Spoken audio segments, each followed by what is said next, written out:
Today our topic is budget. We all been familiar with the term what is budget. I don't have time to recall all the concept of budget, but unless I have the time to tell you what is budget. We all belongs from a very soothing family. Like we have much money, like we have less money. Some from upper class, some from middle class. But we all have a very common term, that is budget. Even our greatest richest man of India, Mukesh Ambani, have some budget. That he have to want to buy Audi Q3 or he have to buy Ducati. As for the example, everyone has a budget. We have the budget for our friend trips. We have the budget for our house. We have the budget, in fact, from our pocket money.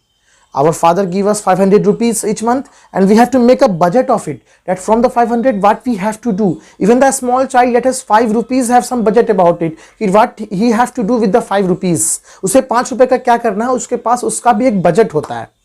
तो budget is the very familiar term, and when we are talking about the world biggest democracy, India, we have a lot of concept of budget. हम जिस democracy की बात कर रहे हैं वो दुनिया की सबसे बड़ी डेमोक्रेसी है, तो सोचिए वो डेमोक्रेसी बिना बजट के कैसे चल सकती है. तो इसी आधार पर हर साल हमारे देश के अंदर बजट पारित होता है of different departments by different ministers, the different department and the different ministers. ऐसा ही एक बजट हमारे पास आया अभी कुछ दिन पहले, the budget from the finance department, some call it finance department of India, Bharat Sarkar. First of all, we have to start from the first term of budget, Amrit Kal. The word Amrit Kal is why used in the budget, and what is the actual meaning of Amrit Kal? The reason behind is the formulation of this word and why it's included in the budget. It's important. So we have to start from the first very point. What is the meaning of the word Amrit Kal? The word Amrit Kal comes from the Hindu Purans, like Vedas, like Mahabharata, many of the Ramayana and many of the more Hindu Purans. इस word का तथाकथित मतलब होता है वो जल, अमृत वो जल जिसको पीकर आपको कभी ना मरने का वरदान प्राप्त हो. मतलब एक ऐसा जल एक जिसको आपने पी लिया तो आप कभी नहीं मरेंगे, आप अमर हो जाएंगे. और काल मीन्स समय, तो एक ऐसा समय जो हमेशा खुशहाल भरा हो, एक ऐसा समय जो हमेशा आपको खुशहाली में रखे, एक ऐसा समय जिसमें हर वक्त आपका ग्रोथ होता रहे, वो समय कहलाता है अमृत काल. इसकी एक्चुअल मीनिंग है most auspicious period to start a new project और बिजनेस. एक ऐसा समय, एक ऐसा वक्त, एक ऐसा पीरियड जिसमें आप कुछ नया प्रोजेक्ट या कोई नया बिजनेस शुरू कर सकते हैं. और इतनी बड़ी डेमोक्रेसी के लिए सबसे बड़ा समय होता है बजट सत्र, जिस समय उसके पूरे साल की बजटिंग की जाती है कि कहां पर कितना और कैसे देना है. सो ये जो वर्ड था, इस वर्ड को सबसे पहले इस्तेमाल किया गया था बाय आवर आदरणीय प्राइम मिनिस्टर नरेंद्र मोदी इन 2021 15 अगस्त 2021 सेरेमनी. सबसे पहले हमारे honourable prime minister Narendra Modi ने इस वर्ड का इस्तेमाल किया था 2021 में 15 अगस्त के दिन अपने दिए हुए भाषण में. और ये बहुत ही इंपॉर्टेंट पॉइंट है. We all have to note that, we all have to be concluded on that point कि the first word Amrit Kaal is used by our honourable prime minister in 2021 at 15 August ceremony. Okay, now coming to the next point कि आखिर इस अमृत काल को किस माने में budget में लाया गया. तो ये जो अमृत काल वर्ड है, इसको बजट में 3 फॉर्म में लाया गया, number 1, number 2 and number 3. Going upon number 1, opportunities for citizen with focus on the youth. ये हम सब जानते हैं कि युवा पीढ़ी देश के लिए क्या है, एक चलती हुई गाड़ी है, एक मूविंग ट्रेन है, एक फ्लाइंग एरोप्लेन है. अगर उस फ्लाइंग एरोप्लेन का इंजन फेल हो गया तो फिर क्या होगा, वो एरोप्लेन नीचे गिर जाएगा. वो ट्रेन पटरी से उतर गई तो फिर क्या होगा, ट्रेन पलट जाएगी. तो उसी तरह से युवा पीढ़ी है, अगर युवा पीढ़ी देश की ट्रैक छोड़ देगी, युवा पीढ़ी देश की फेल हो जाएगी, तो हमारा देश कहां जाएगा, कहीं नहीं जा पाएगा. इसीलिए ये जो लाइन बनाई गई, opportunities for citizen, think about the diplomatic policies of government, think about the process of writing it, like opportunities for citizen. सबके लिए अपॉर्चुनिटीज है, कोई छूटा नहीं है, लेकिन फोकस किस पर है, यूथ पर है, with focus on the youth. Like opportunities सबके लिए है, लेकिन फोकस कहां कर रहा है, यूथ के ऊपर करना है। Number 2, growth and job creations. जो सबसे बड़ा चैलेंज है हमारी डेमोक्रेसी के लिए, हमारे देश के लिए, हमारे देश के डेवलपमेंट के लिए, उसके ग्रोथ के लिए, वो है जॉब क्रिएशंस। हम जितनी जॉब्स देंगे ना, हम जितना ग्रोथ देंगे, हमारा देश उतना ज़्यादा आगे जाएगा, उतना हमारा बजट फील्ड बढ़ेगा, उतनी हमारी इकोनॉमी बढ़ेगी और उससे हमारा ग्रोथ होगा। और जॉब्स की मेनली ज़रूरत किसको है? यूथ को है। Number 3, strong and stable micro economic environment, मतलब मजबूत और तेज और छोटा से लेकर बड़ा से बड़ा एक ऐसा इकोनॉमिक एनवायरनमेंट जहां सबके पास विलनेस हो, जहां सबके पास अपॉर्चुनिटीज हो, जहां हर किसी के पास नए आइडियाज, नया इनोवेशन को अप्लाई करने की क्षमता हो, एक ऐसा इन्वायरमेंट। अब देखिए, गौर कीजिए, मैंने आपको 3 पॉइंट बताए, 1, 2 एंड 3। तो number 1 point, opportunities for citizen and focus on the youth. Think about it. अब उनका फोकस यूथ पर होगा और यूथ को क्या चाहिए? यूथ को चाहिए जॉब। और नंबर 2 पॉइंट क्या कह रहा है? जॉब। अब भाई जॉब आएगा तो क्या होगी? इकोनॉमी बढ़ेगी। और इकोनॉमी वाला पॉइंट कौन सा है? तीसरा। तो कहने का मतलब ये है कि जो अमृत काल के 3 मेजर पॉइंट्स हैं वो आपस में कनेक्टेड है, 1 with 2 and 2 with 3 and 3 to 1 and 2 to 1। These are the main focus aim of budget। In fact अगर हम इसको कहीं से भी रिलेट करेंगे, बजट के किसी भी पोर्शन से रिलेट करेंगे, तो वहां पर एक कॉमन चीज हमें दिखाई पड़ेगी कि हमें किसी भी तरह से अपनी इकोनॉमी को, अपनी मैक्रो इकोनॉमिक एनवायरनमेंट को बैलेंस करना है, उसको चलाना है, उसको बेहतर बनाना है। हमें अपनी जो कमियां हैं उनको दूर करना है, हमें नौकरियां फराहम करनी। हम जितनी जॉब्स देंगे उतनी अपॉर्चुनिटीज बढ़ेंगी, हमारा उतना विलनेस बढ़ेगा, उतने अच्छे हमारे इंटरनेशनल रिलेशंस होंगे। Coming back to the point, our next point is Sapta Rishi. The first thing comes in our mind, Sapta Rishi. अगर संधि विच्छेद पढ़ेंगे इस शब्द का तो आसान जो कि मेरी हिंदी बहुत ज़्यादा कमज़ोर है, मैं आप लोगों को बता दूं कि मैंने आखिरी हिंदी पढ़ी थी क्लास 8 में। मैं एक बहुत ही अच्छा हिंदी वक्ता हूं, मैं बहुत अच्छी हिंदी बोल लेता हूं, परंतु मुझे हिंदी का व्याकरण और लिखना अति मुश्किल लगता है। मे भी आप में से ही बहुतों को लगता होगा। अगर आसान संधि विच्छेद दो, सप्त ऋषि मतलब 7 ऋषि। ऋषि फिर वही जाएंगे हम वैदिक पुराणों में, पुराने पुराणों में। तो ऋषि वो लोग होते थे जो भगवान की सद्भावना, भगवान की भक्ति में सारे दुनिया के कर्म को छोड़ के परे रहते थे। वो ध्यान लगाते थे और ध्यान से उन्हें प्राप्ति होती थी। अब चूंकि यहां बजट की बात हो रही है और बजट में भी सबसे अच्छा स्रोत क्या है? प्राप्ति है। आपको बजट के हर चीज को प्राप्त करना है। हमारे डेमोक्रेटिक कंट्री के, हमारे महान भारत के हर आदमी तक, हर नागरिक तक ये प्राप्ति पहुंचनी चाहिए, उनको ये सिद्धि, ये का अनुभव होना चाहिए। तो इसीलिए इसका नाम पड़ा 7 सिद्धियां, यानी 7 ऋषियां, सप्त ऋषि। नंबर 1 पर है इंक्लूसिव डेवलपमेंट, मतलब सबका डेवलपमेंट, कोई छूटा ना रह जाए। एक छोटे से गांव से लेकर एक मल्टीनेशनल कंपनी तक के सीईओ का डेवलपमेंट होना चाहिए। That is inclusive development. हम इस पर डिस्कशन डिटेल वीडियो में बाद में करेंगे। Number 2 is reaching the last mile.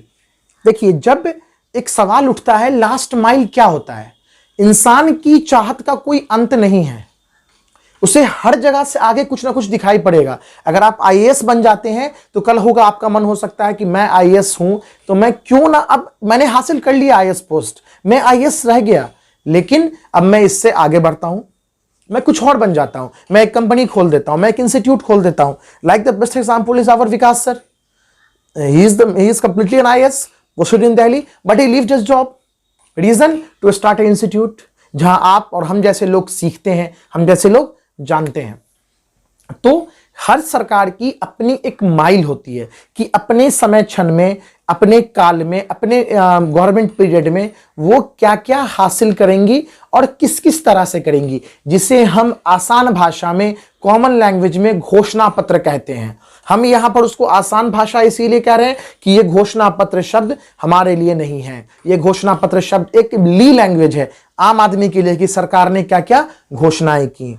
हमें क्या जानना है कि सरकार ने जो घोषणाएं की वो उसके आखिरी तक पहुंचना चाहती हैं। हर सरकार चुनाव से पहले अपना एक घोषणा पत्र बनाती है और उनकी कोशिश ये होती है या होनी चाहिए या उनके बजट में ये प्रस्ताव होना चाहिए कि उनकी समय सीमा समाप्त होते होते उनके घोषणा पत्र में किए हुए वादे भी समाप्त हो जाएं।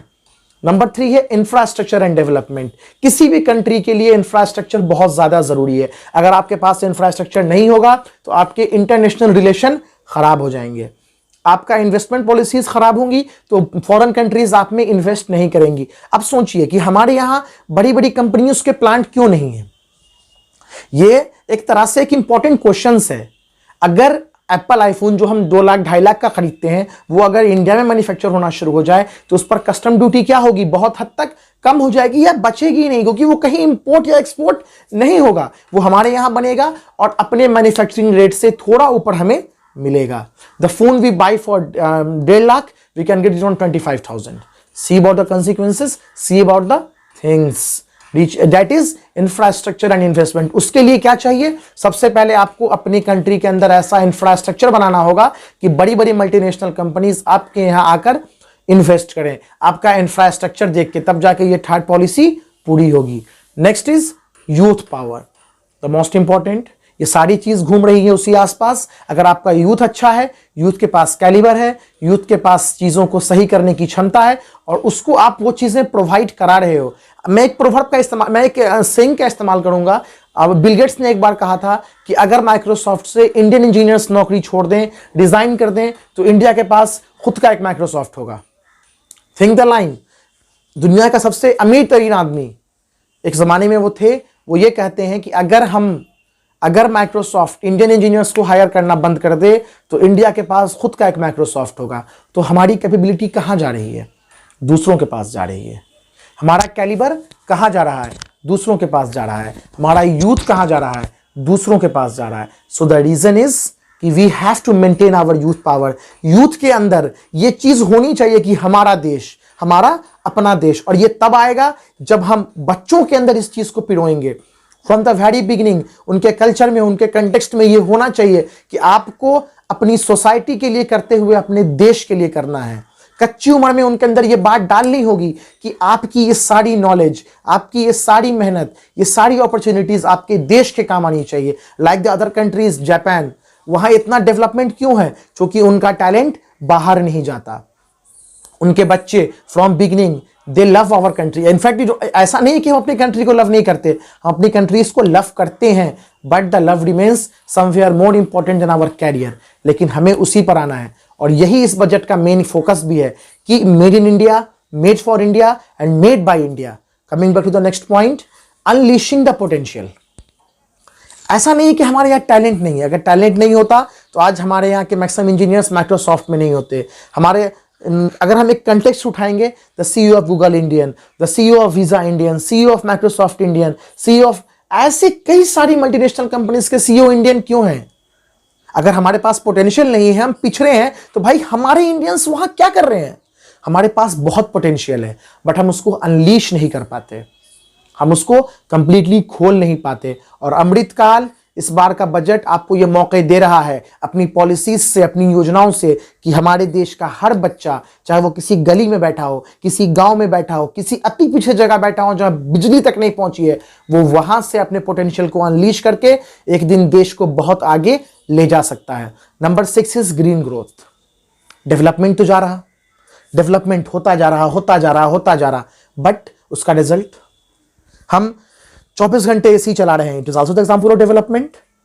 लेकिन द थिंग इज दैट कि हम एसी तो चला रहे हैं। हेलो, हाँ गए, ठीक ठीक। हम 24 घंटे एसी चला रहे हैं, पर हम एसी चला रहे हैं, इट इज ऑल्सो डेवलपमेंट। लेकिन उस एसी से निकलने वाली गैसेस हमारे एनवायरमेंट को कितना नुकसान पहुंचा रही है। हम अपने फायदे के लिए, अपने डेवलपमेंट के लिए, अपने इंफ्रास्ट्रक्चर के लिए पेड़ काट रहे हैं, पॉइंट। लेकिन उस पेड़ काटने से होने वाला नुकसान हमारे उस डेवलपमेंट से कहीं ज्यादा बड़ा है। ये सारा डेवलपमेंट खत्म हो जाएगा अगर मदर नेचर नाराज हो गई। जो हमारा नेचर है उसको सस्टेनेबल बनाना है, हमें अपने फ्यूचर के लिए बचाना है, अपने आने वाली जनरेशंस के लिए बचाना है। कहीं ऐसा ना हो कि आने वाले जनरेशंस को ऑक्सीजन सिलेंडर लेकर घूमना पड़े। तो उसके लिए we have to maintain the green growth, we have to maintain the green in every and each aspect, we have to develop with sustainability. हमें डेवलपमेंट करना है, it's no of course, but we have to develop by sustainability, we have to maintain a sustainable environment. And the last point of Amrit Kaal is financial sector. अगर आपके पास पैसा नहीं है तो आपके पास कुछ नहीं है। जितने मोटिवेशनल टाउट्स आप सुनते हैं यूट्यूब के ऊपर, जितने सारे मोटिवेशनल स्पीकर्स हैं, आपने कभी उनको देखा है? आप कभी उनको गौर से देखिए, क्या वो सस्ते कपड़ों में आते हैं आपके सामने? क्या वो सस्ती गाड़ी में उतरते हैं आपके सामने? नहीं, उन्होंने वहां तक पहुंचने के लिए बहुत कमाया है, बहुत मेहनत की है, तब वो जाकर आपको मोटिवेट कर रहे हैं, मोटिवेशन दे रहे हैं। आपने अक्सर सुना होगा कि not a piece of paper decide your future, in my point the piece of paper decide your future. जो ये बात बोलते हैं, जो बोल कर गए हैं या जो बोल रहे हैं, उन्होंने अपनी जिंदगी में बहुत कुछ हासिल कर लिया है, तो वो ये बात बोल रहे हैं। और हासिल करने का तात्पर्य क्या है? पैसा, फिनांस। और अगर आपके पास पैसा नहीं है तो फिर आप किस बात का बजट बनाएंगे?